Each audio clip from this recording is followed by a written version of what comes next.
Om Sahana Vavatu Sahano Bhunaktu Sahaviryam Karavavahai Tejasvina Vaditamastu Ma Vidvishavahai.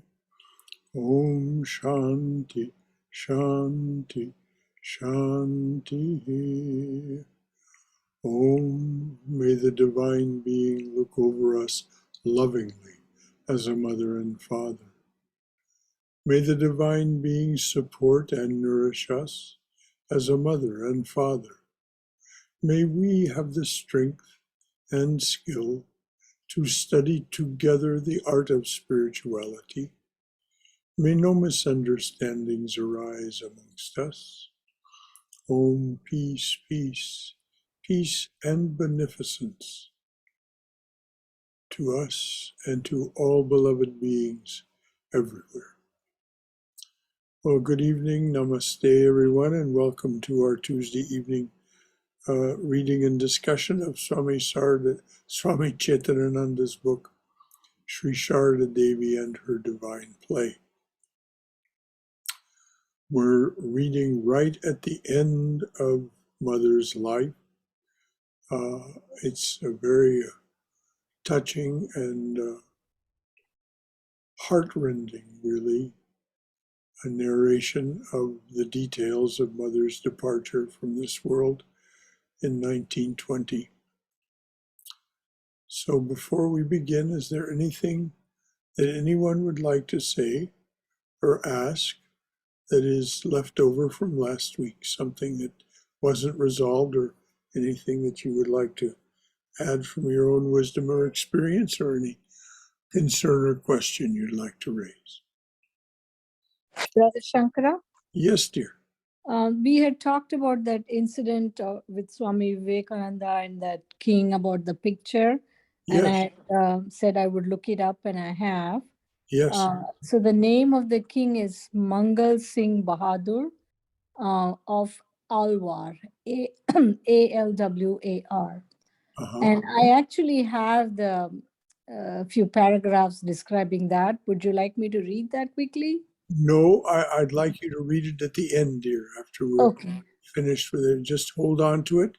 Okay. And I would like you to read it at the end, and we'll tell a little bit about why you're doing it. Okay. So let's let Haima Didi start her very lovely reading. Okay. So where are we again, please, Haima Ma? We are on page 730 in the book.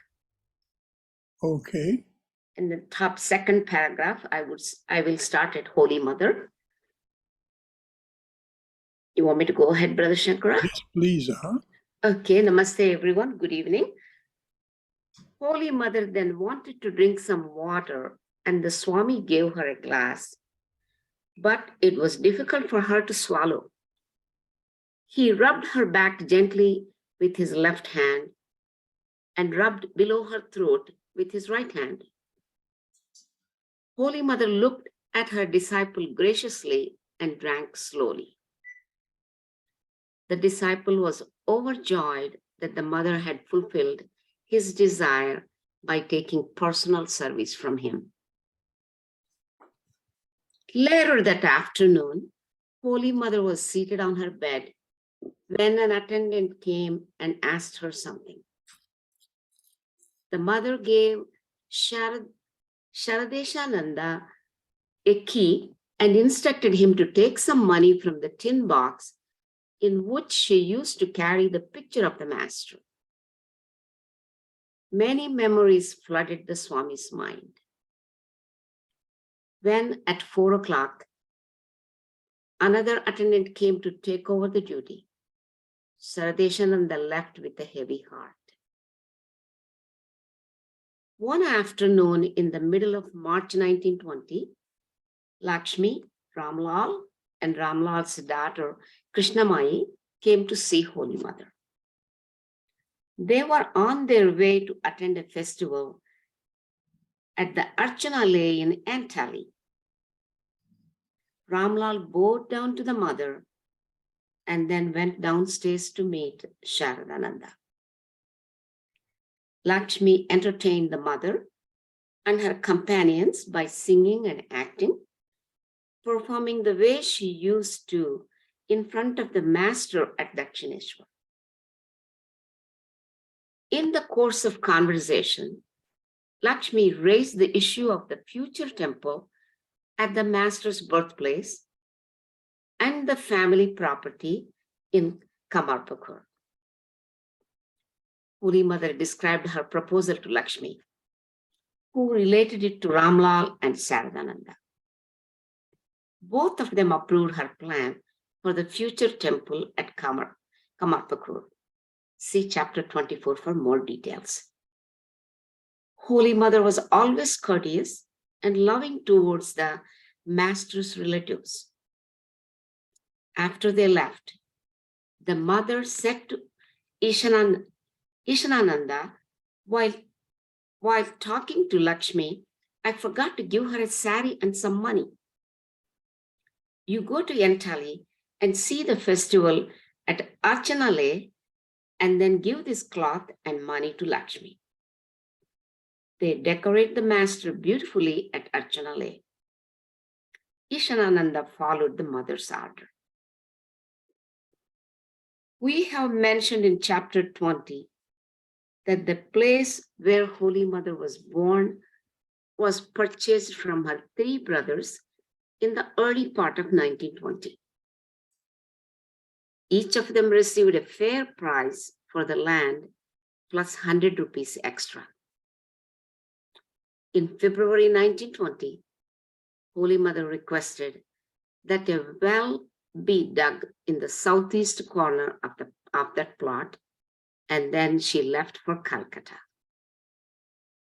Swami Parameshwarananda was the caretaker of Holy Mother's house in Jairambati. He could not figure out exactly where the mother was born, so he wrote to her at Udbodhan house, Mother, we are unable to pinpoint the spot of your birth. It would be wonderful if you could tell us how we can determine that spot. She wrote back from Calcutta, when I was born, a Bhakti woman of Jairambati was present. She is still alive. If you ask her, she will be able to locate the exact spot where I was born. How mother remembered everything.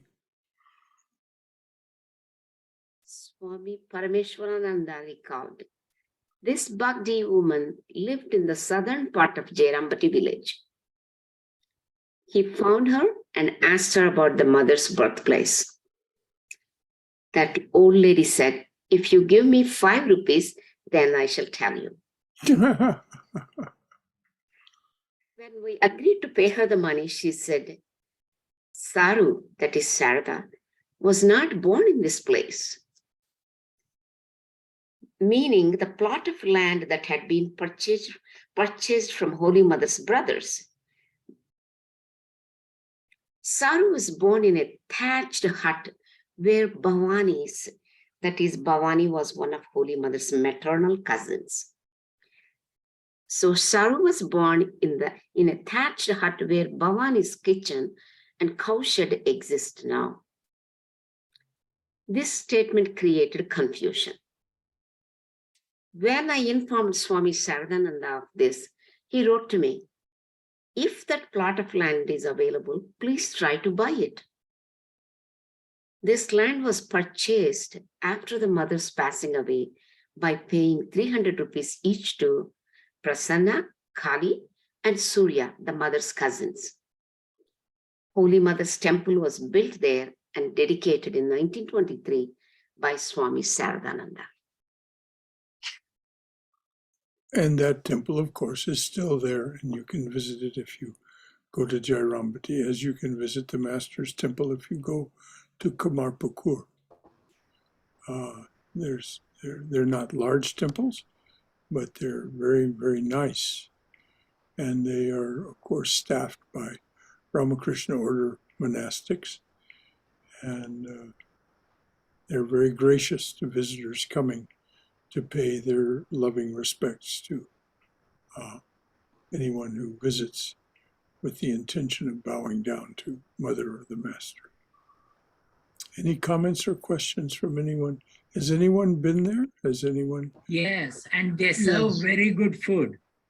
They serve very good food. I'm sure they do. Yes. That would be Yes. the mother's wish.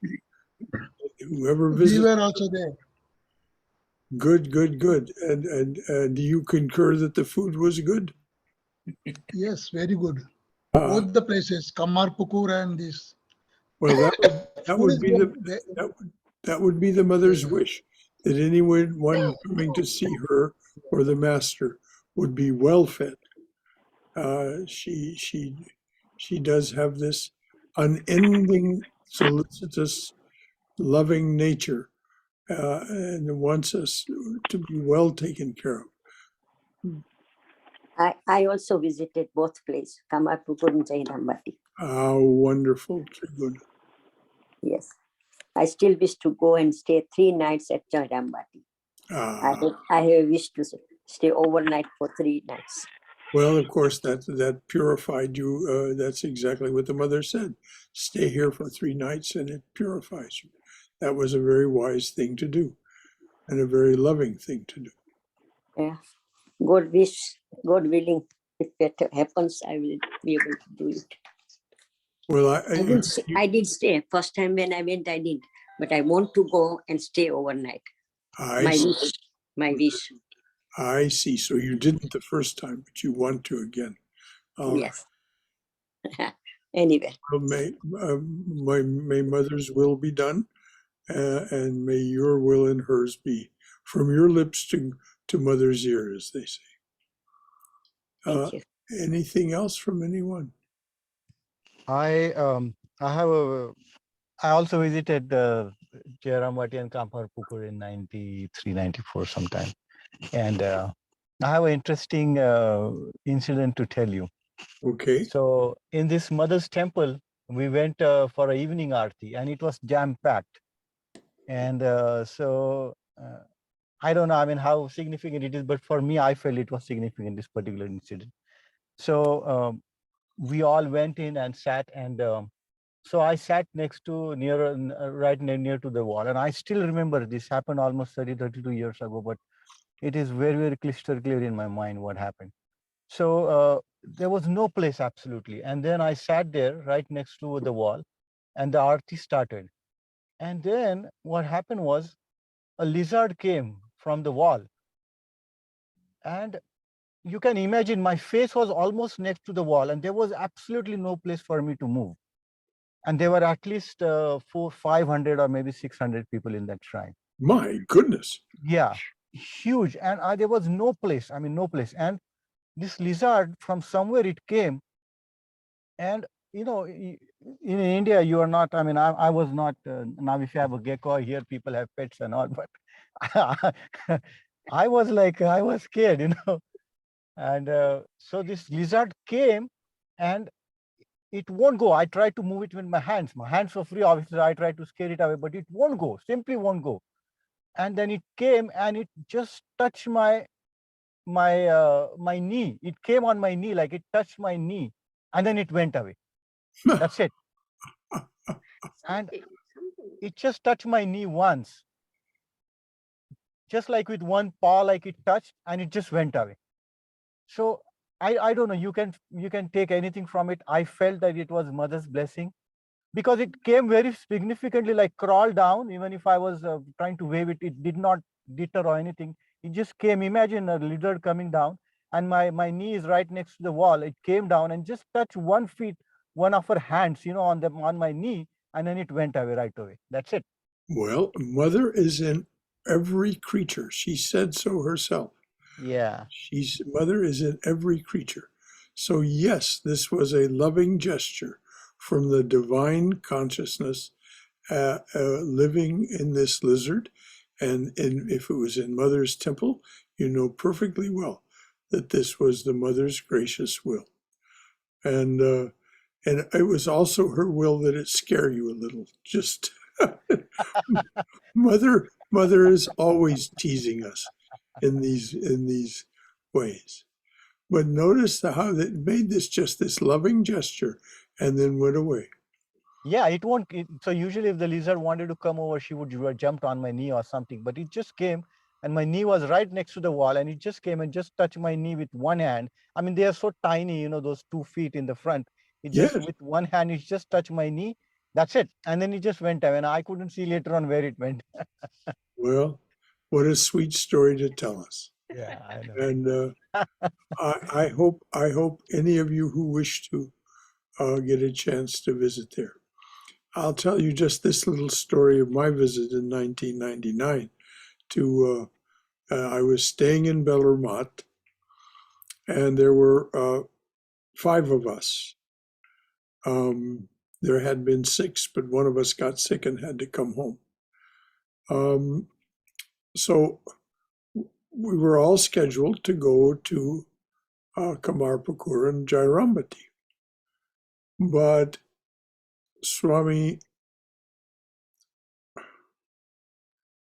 oh no, come on. Anyway, the vice president of the order that we were in contact with and arranging these things requested that I stay, that I not go to these, to Kamarpukur and Jairambati, which was only a day trip. But he said, you stay here because I'm trying to arrange for the 5 of you to go to a temple dedication in Lucknow. And you stay here to, and that was the first time I ever spoke to Swami Sridharananda. Sridharananda called on the phone and said, all the arrangements for your housing and care are made here as the Swami has requested. Just come. But we could, no matter who, one of the officials of the Indian Railway Company was contacted, a very senior official. Even he could do nothing. There were no plane tickets, no railway capacity at all for the 5 of us. So I always considered it a blessing that I got to stay there, because that morning when I went to Mangala Arati at 4:30 in the morning, something very special happened. It's said that anyone who comes to Bellermont to visit the Master's temple, the Master will give you a gift. And so that's what happened to me. So in any event,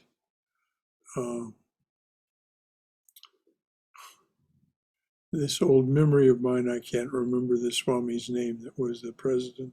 He was vice president, he became the president.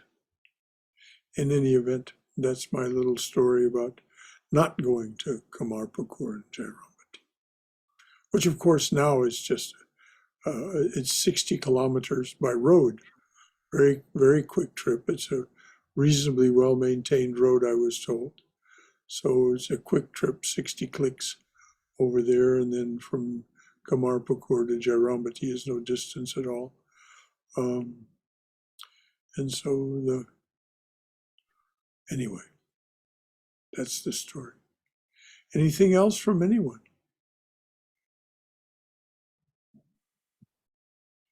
All right, dears, please read on. Okay.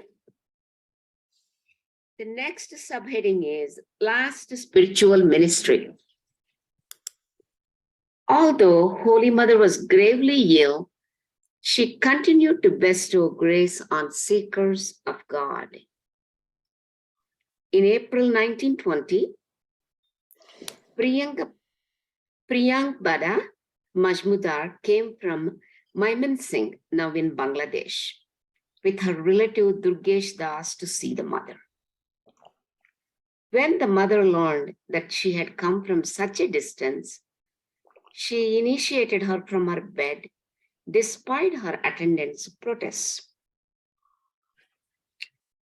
Nalinikanta Basu was a disciple of the mother, and his wife, Chapala, wanted initiation. Holy Mother had earlier asked her to wait. They lived in Jessore, now in Bangladesh. They lived in Jessore, now in Bangladesh. In May, Chapala realized that the mother was not well, so she talked to Lakshmi, the master's niece, who agreed to give her initiation. When Chapala reported this to the mother, she said, I shall initiate you. The husband and wife should have the same guru. When her attendant objected, the mother said, look, she has come from such a distance. In the middle of May 1920, the mother initiated Chapala without any formality. Now, this is something that the mother would occasionally do without any formality. No, none of the rites and rituals, none of the, this. She sometimes would even do this. She would be stopped on the roadside and people would ask her for initiation. She would simply take them behind some bushes and give them, sprinkle some Ganges water on them, show them the master's picture from her tin box, and give them a mantra, and they would be initiated. That was all of the ritual that was done. So something like that may have been done here. Of course, the master's picture was no longer in the tin box; it was on the altar. But so there you are. So it goes on, Chapala at first. So go ahead and read that, please, dear. Chapala at first thought that perhaps Holy Mother had not initiated her properly. Immediately the mother said, my daughter, go to the shrine and bow down to the master. Don't worry, you will achieve everything from this initiation. All doubts were dispelled from her mind, and she returned home with a joyful heart. Now, the mother has initiated people since her departure from the body in this same, and performed other sacred acts with people since she has left the body. So don't think that the mother has gone anywhere in the sense of being unavailable. She has initiated people since, as has the master and their direct disciples and others. So, I mean, the other swamis in the apostolic succession. So this is not this business of time and space and distance and all. It's all an appearance. So any comments or questions on that particular issue about the availability of Mother for anything that you might earnestly desire?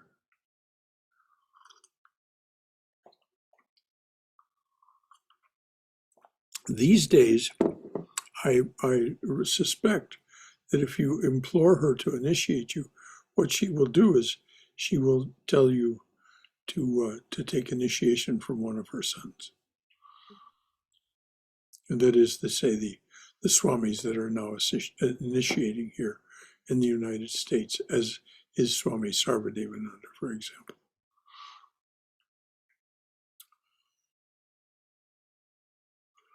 Anything else from anyone?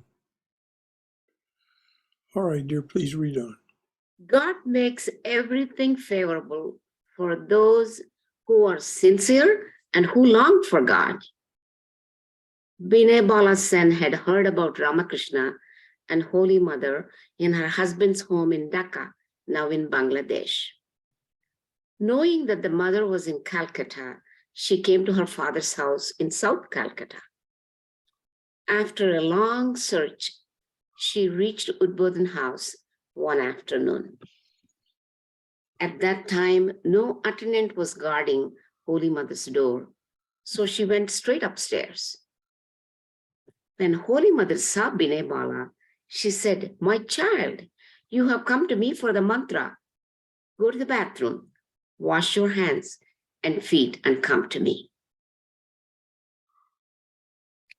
Binay Bala said, Mother, I have not brought anything for initiation.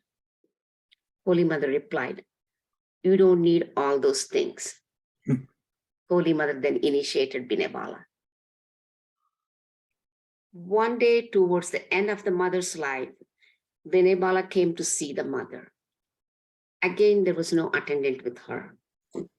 When Binebala entered the mother's room, she said, "My daughter, you have come. Sit down. I am very ill. Perhaps this body will not last long. My attendants may come at any time. My feet are aching. Give a little massage to my feet." Oh my goodness, what a grace the mother gave this woman. And notice there was no attendant to keep her out both times she came. This is not coincidental. There is no such thing as coincidence. Both times she could simply go upstairs. There was no one to prevent her, no one to guard the mother saying, "Oh no, she's too sick." So she went up and here, what does the mother say? "My feet are aching. Give them a little massage." Ah, this is the grace. This is the grace. Binebala was overwhelmed by the chance to serve Holy Mother. Mahamaya Mitra, a sister of Kalipada Ghosh, had met Ramakrishna and had free access to the mother. One day, she brought Hiranmayi Ghosh, her nephew's wife, to the mother. When Hiranmayi approached the mother for initiation, she recommended that she have initiation from Lakshmi. However, when Hiranmayi tearfully bowed down to the mother, Holy Mother put her hand on her head and whispered the Ishta mantra into her ear.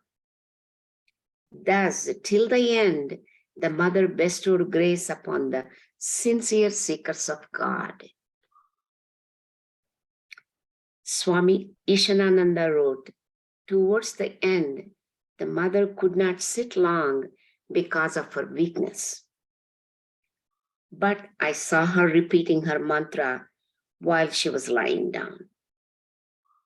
The compassionate mother repeated the mantra for the welfare of her children.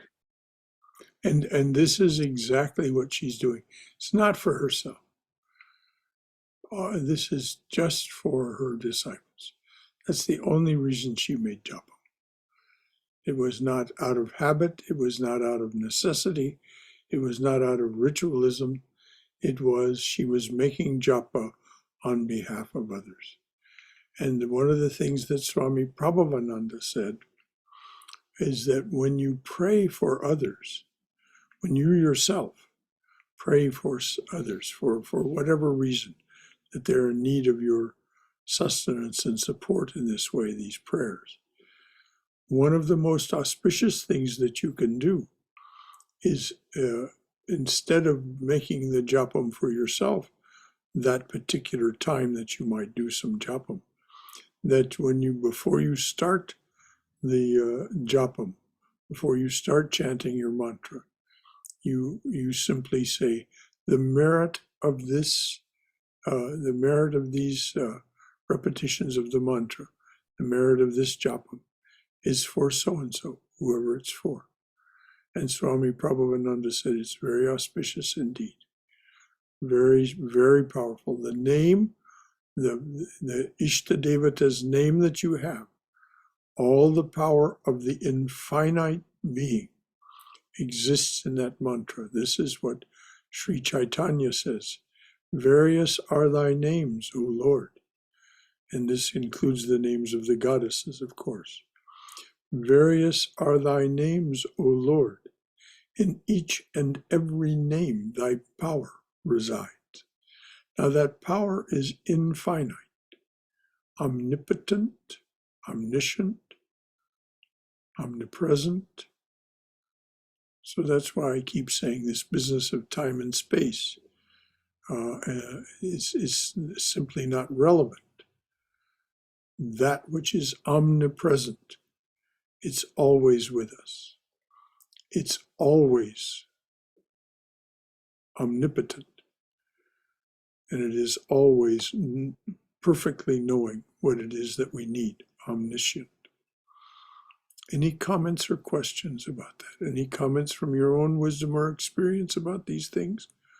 Or any concern or question that any of these points raise?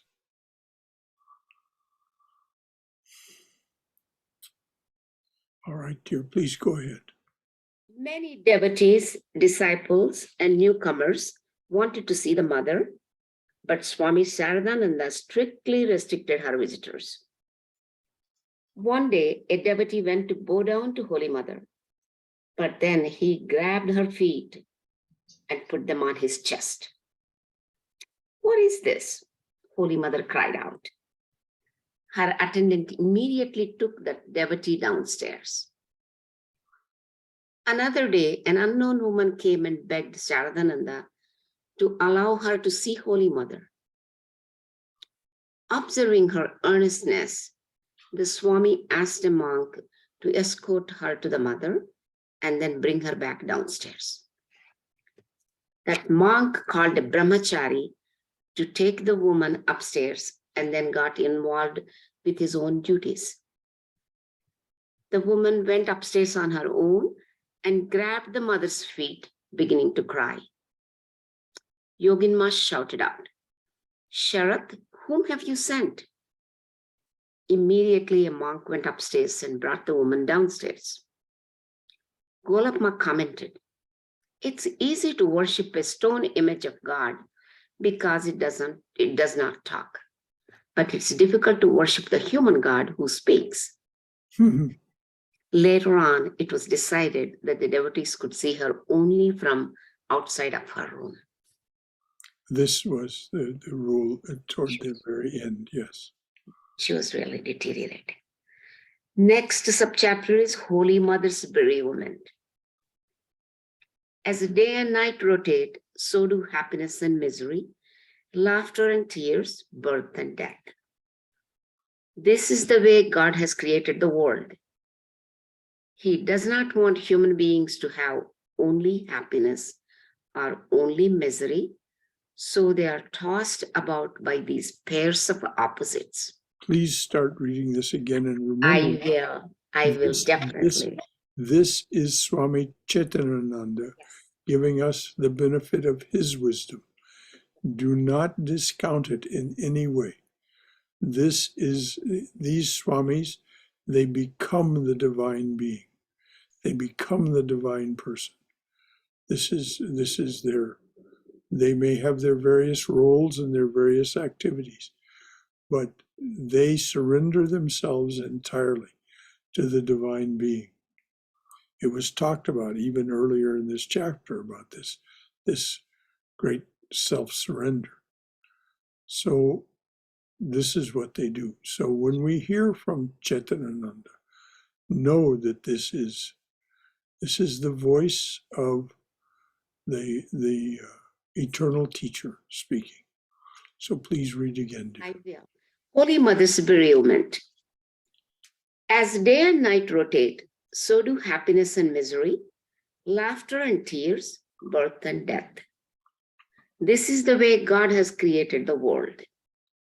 He does not want human beings to have only happiness or only misery, so they are tossed about by these pairs of opposites. Tossed about. Now, this is something for us to, the Swami does not, he's so very careful in his writing. Tossed about. We're tossed about like waves on the ocean. We're tossed about. Now up, now down, now blown sideways, now blown backwards. If you've ever been lived by the sea, you see that sometimes the wind blows so strongly from inland that the tops of the waves are literally blown backwards. So this is what is meant by tossed about. Up and down, sideways, backwards. Sometimes a favoring wind from behind the wave blows the top of the wave more faster forward. You can ask surfers about how exciting that is when they're riding a wave and that happens. So it's really quite, these are very profound words, tossed about. We're tossed about by the nature of the reality that is the creation of the divine. Any comments or questions from anyone about that? Anything that it concerns you about it, or anything from your own wisdom or experience about your own life and how it's taken you? This is very true, Brother Shankara.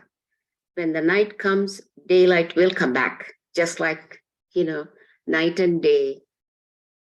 And even Walt Whitman said, winter doesn't last forever.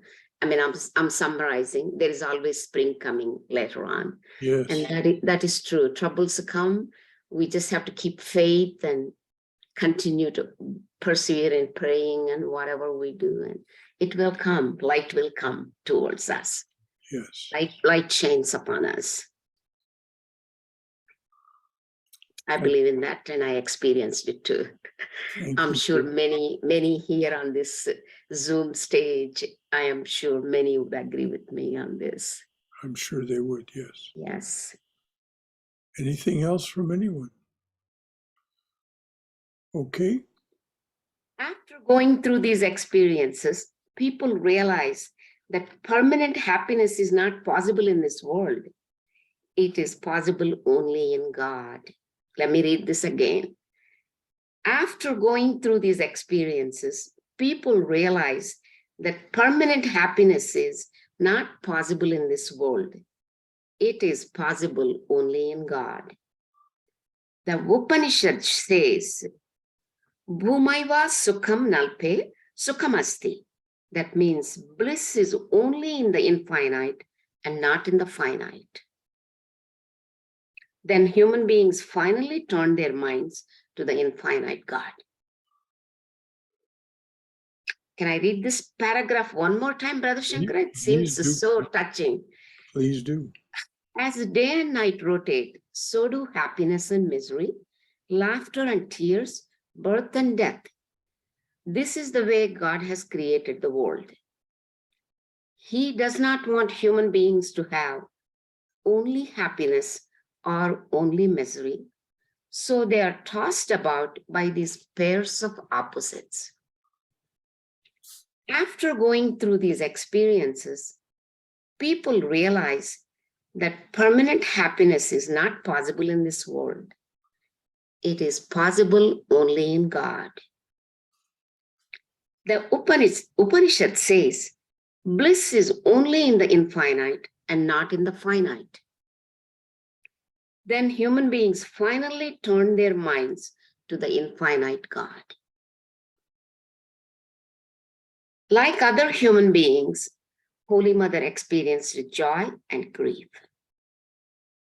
When we observe the mother crying after losing her dear ones, we find consolation and strength in similar situations, thinking of her human aspect.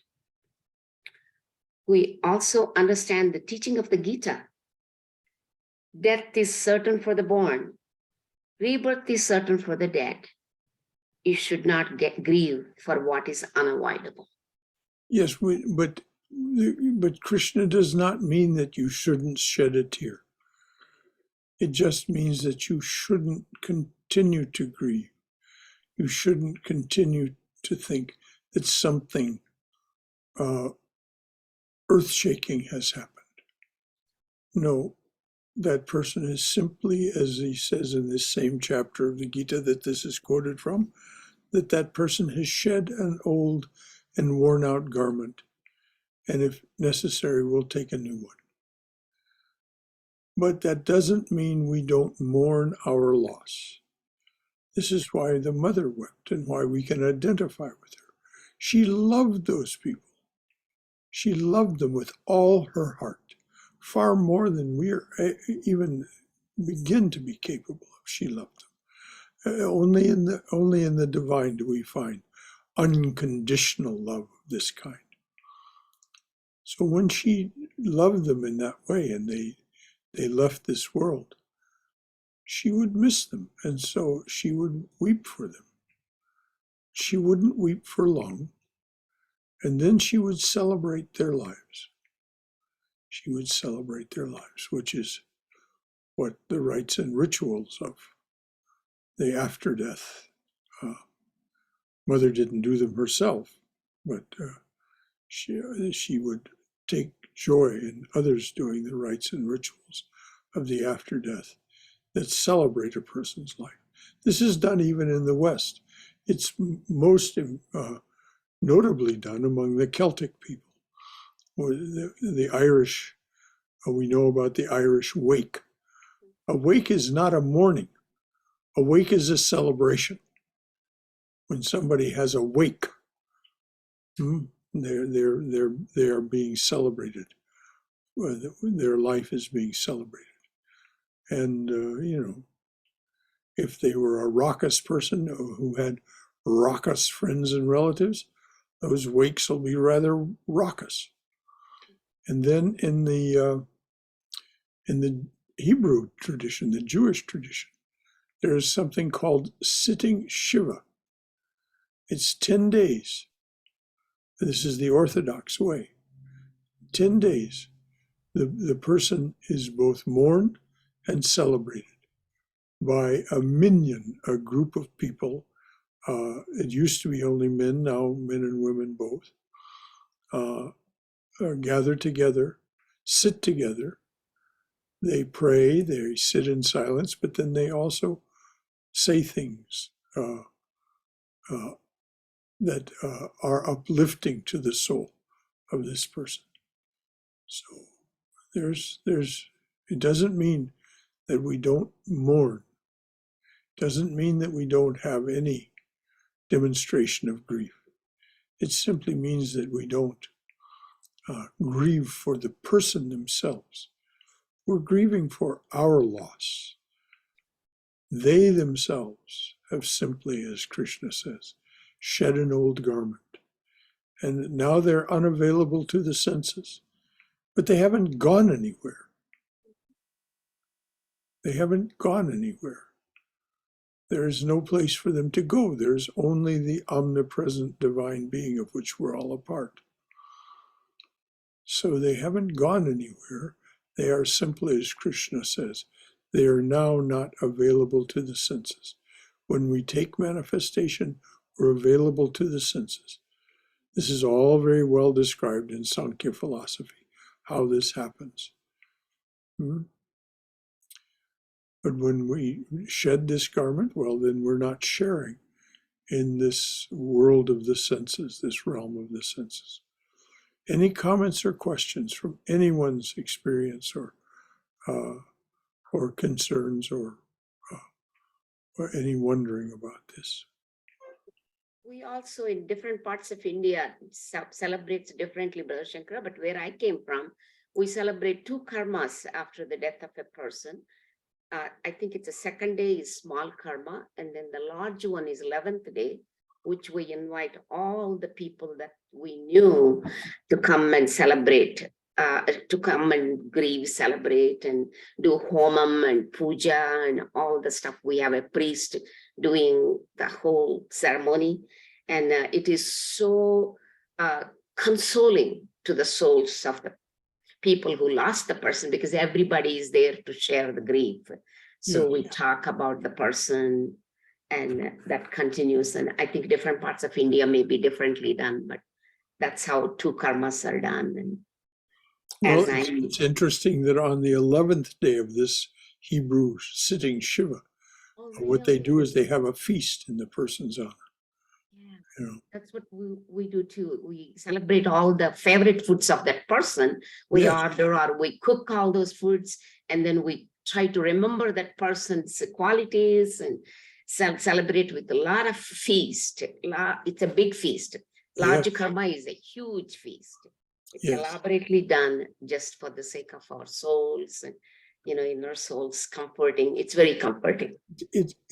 What is all this about? It's to give us some closure. Closure. we've lost something, and so then there's closure.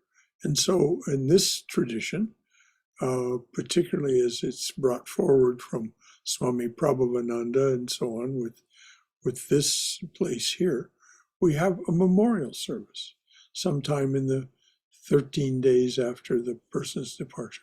We have a memorial service, and there's always food associated with that as well. And then But every these days year we're not also. doing it because of the pandemic and the danger of, I mean, it continues to be a danger, but it's a darn shame that we're not doing it. So let's see what we're up to next, because Swayam has something to read. It's about 6:19, 6:20 something. How long do you think it will take you, Swayam, to read what you have? Oh, maybe 2 minutes. Oh, well, then we'll wait. We'll let I'll stop time to up. read on. Okay. So we'll break about 9:25. I mean, I will 8:25. stop. 8:25 we'll break for what you have to offer, Swayam. Sure. Well, thank you. Okay, go ahead, please. Okay, I'll read this one more time. Like other human beings, Holy Mother experienced joy and grief. When we observe the mother crying after losing her dear ones, we find consolation and strength. In similar situations, thinking of for a human aspect, we also understand the teaching of the Gita. Death is certain for the born, rebirth is certain for the dead. You should not grieve for what is unavoidable. Towards the end of her life, Holy Mother endured the loss of 3 of her dearest ones, Latu, or Swami Adbhutananda, Ramakrishna Basu, the son of Balaram Basu, and her 3rd brother, Bharata. Holy Mother was very fond of Latu, the master's guileless and unsophisticated disciple, whom she had known since her early days in Dakshineshwar. At that time, the mother was performing all of the household work by herself. To ease her burden, the master engaged Latu to help her cook by making dough, cleaning, and cutting vegetables. Many years later, during Holy Mother's last illness in Udbodhan house, Shantananda came to visit from Varanasi, where Latu had been staying. Holy Mother asked him and others about Latu, and she was told that he was not well. Latu has developed a small blister on his right ankle that developed into gangrene. The doctors performed surgery, but Latu died on 24th April, 1920. Sharadananda forbade everyone from telling Holy Mother of his death given her critical condition. However, Golapma could not keep anything secret. That's true. Golapma was incorrigible. When the mother asked about Latu one day, Golapma told her, Latu passed away 10 days ago. At this, the mother burst into tears. That afternoon, her temperature rose. Ramakrishna Basu was a disciple of Holy Mother, and his family greatly supported the Ramakrishna order. Holy Mother stayed in their house on many occasions, and many monks also lived there from time to time. Ramakrishna Basu fell ill with appendicitis. Though the best doctors treated him, it was of no avail. He died on 14th May 1920. Golapma reported this to the mother, and again she cried. Sharadananda wrote in his diary, HM's fever rose to, that is Holy Mother's fever rose to 100 degrees. She had a bad night with indigestion and wind, etc., all due to hearing the sad news about Ram. Holy Mother learned that her brother Bharata was seriously ill with pneumonia, so she sent a postal money order for his treatment. He died on 20th June 1920. Before Holy Mother learned this, She said to her attendant, "Is Barada gone? I saw him standing near the railing looking at me." So often this happens with these great ones. They see the spirit of someone who's passed away. The spirit comes to visit them for their darshan one time before they go on to whatever it is we go on to. There's many stories of this kind. So read that again, please, dear. Sure. Holy Mother learned that her brother Barada was seriously ill with pneumonia. So she sent a postal money order for his treatment. He died on 20th June, 1920. Before Holy Mother learned this, she said to her attendant, "Is Barada gone? I saw him standing near the railing looking at me." She asked Brahmachari Barada to send more money for her brother's treatment. Saradananda forbade him to send the money and also forbade him to tell Holy Mother of her brother's death. Observing Barada's delay, the mother forcefully ordered him to send the money order that very day. Golapma then told the mother that her brother had passed away. She cried out and began shaking. Her attendants fanned her and rubbed her eyes and mouth with wet hands. Saradananda was very concerned. Yoginma consoled her, saying, "Mother, your temperature has been high for the last few days, so Sharat did not inform you. He was waiting to tell you when your temperature went down." Brahmachari Barada sent the 20 rupees to Kishori, Swami Parameshwarananda, for the Shraddha ceremony. The Shraddha ceremony is what Haima Didi was speaking of earlier. The Shraddha ceremony is this ceremony where the person's life is extolled and praised, and people are fed. The mother cried off and on for a couple of days and asked for some more money to be sent for the Shraddha. I will stop right there. It's at 8:25 your time, Brother Shankara. Thank you so very much, dear. Thanks for being for taking note of it. Sure. All right. Swayam, would you tell us why it is that you looked this up, or what it is that you're, give us a little context for this and then read what you found. I think last week when we were reading, some discussion was done around. I can't talk now. I'll call you back. I'm in class. Sorry, dear. No problem. So last week, I think during class, there was some discussion about worshipping pictures of holy ones and I think idols. I don't remember the exact details, but I remembered this incident in Swamiji's life, but I could not remember the name of that Maharaja, and we had talked about looking it up, so that's what I did. All right. Now, what had happened is the Swami had been challenged by the Maharaja.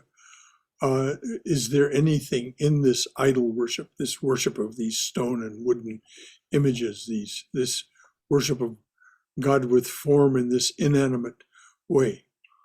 And so what Swayam is going to read us is the narration of what happened. Okay, so background.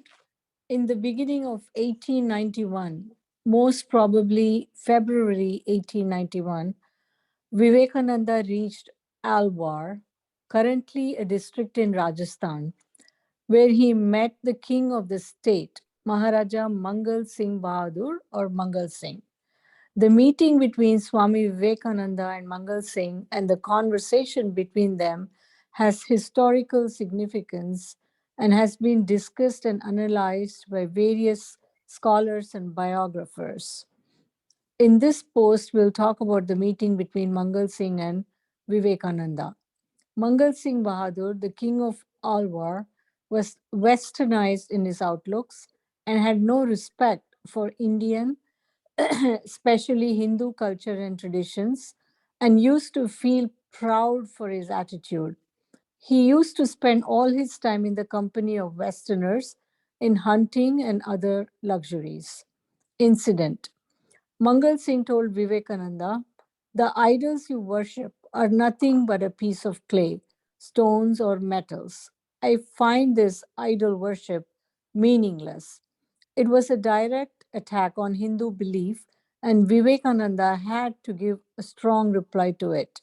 He started explaining to the king that Hindus worship God alone, using the idol as symbol. But his reply failed to convince Singh. Thereupon, Vivekananda saw a portrait hanging in the wall of the court.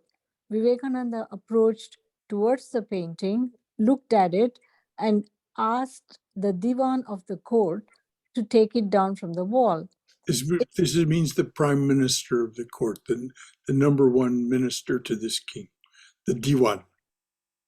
When the Divan took the picture down from the wall, Vivekananda asked him to spit on it. All were taken aback. The Diwan was horrified. The king was furious. "How dare you ask him to spit on my father?" he cried, in a tone of demanding an explanation. Vivekananda saw the king was gripped. He smiled and quietly replied, "Your father, where is he? It is just a painting, a piece of paper, not your father." Vivekananda's reply followed the logic of the king's previous comment on Hindu idols. So he was perplexed and speechless and did not know what to say. Vivekananda once again started explaining to him, "Look, Maharaja, this is a painting of your father. But when you look at it, it reminds you about him. Here, the painting is a symbol. Similarly, when a Hindu worshipper worships an idol, the idol reminds him about his beloved deity, and he feels the presence of the deity in the idol. Here, too, it is a symbol. Maharaja, it is all about anubhuti, feelings and realization." Now Mangal Singh quickly realized the real meaning of idol worship. He apologized to Vivekananda for his frivolity and rudeness and thanked him for giving him the lesson. He also requested Vivekananda to stay at his palace for a few days. There you are. There was Vivekananda, and how nimble his intellect was, and how he could think on his feet. This Maharaja was angry with him. "How dare you suggest spitting on my father's picture?" The Swami answered calmly and sweetly, and and made his point. And of course, the point is very important to us. It has to do with the pictures of the mother and the master and all other images and statues and so on of the beloved holy ones. Their presence is in our relationship with them. So when that image, that picture awakens that relationship, that feeling in us, they are thereby present. They are there because they only exist in our awareness. Though they are omnipresent and omniscient and omnipotent and so on. We're not from moment to moment aware of any of this. We become aware of it when we are reminded. And then their presence becomes a reality for us, if we have any sense of relationship or feeling for that person or being. Anything anyone would like to add to that? That's a great way of teaching a lesson. Make him really realize what he said was wrong, the king. That was Very Socratic, wasn't it? Very Socratic. Extremely. Yes. So anything, thank you. Thank you for everything. Thank you for the reading. So anything else from anyone before we close? Well, tomorrow night, of course, we'll have our class on Divine Grace, the book by Swami Ranganathananda, reading and discussion as we've done with this book tonight. And then there will be no Saturday class. I'll be away from the center at the time the class would be held. So there'll be no Saturday class this coming Saturday the 19th. And the talk on Sunday, because of the nearness, a week from this Thursday will be Thanksgiving. So each year I give a talk related to Thanksgiving, and the title of the talk this Sunday will be Giving Thanks. For those of you who've heard it before, please know that there is new material. It isn't just recycled. I'm not just going to put the needle down on the record and play the old talk. That it isn't just for you that I do this. It's because it's fun for me to take these talks and find something new to say about the topic.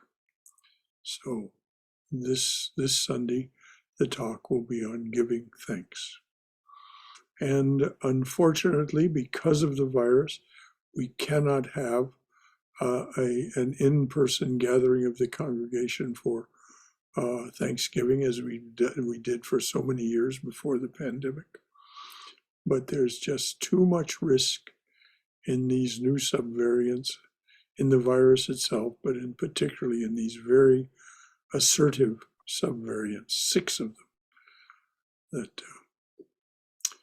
So any final thought from anyone? All right, dears. Thank you, Brother Shankara.